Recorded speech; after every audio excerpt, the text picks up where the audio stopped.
Yeah. Prequel of a prequel of a prequel. You know? Yes.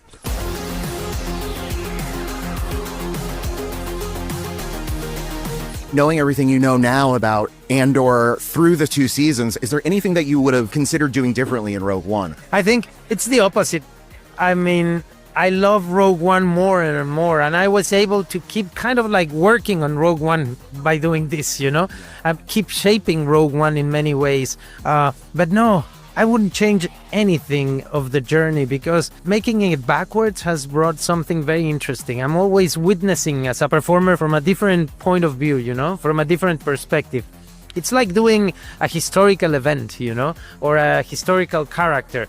You know, you learn, you think you know who that person or that event was, but by telling the story right behind, you can resignify everything, you know, and that's what we did here. It's going to be interesting for audiences now to see Rogue One after they see the second season, because now you'll know a lot of what he's talking about, and you'll have the same images, you know, that the character has. When he says, "I've done terrible things for the rebellion," now you know.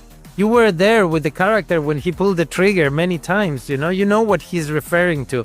You know what sacrifice means for him, you know.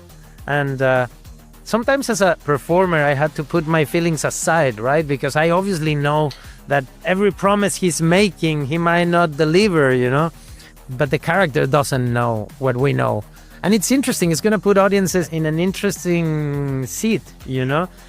Because yes, you know something, I know something, but we have to see the story of those who didn't, you know?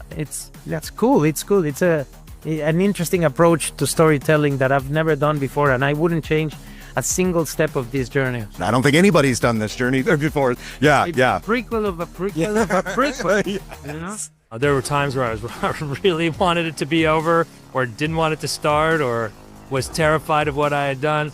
But that fell away. I can't imagine being prouder of anything that I'll ever work on. It's such a huge opportunity with just the greatest people, and we feel like we've stuck the landing. We'll see if other people agree with us.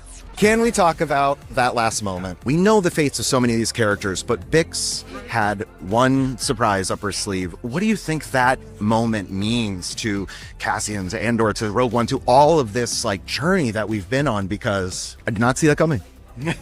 I didn't either. You know, Tony told me that way before I even read episode 1 and season 2, so I was really impressed by that and really honored. You know, Rogue One is one of my favorite movies, and to be able to sort of send Cassian onto the journey of Rogue One and then sort of into New Hope, that I get to be a part of that my character sort of gets to be a part of that, and a significant part of that meant the world to me.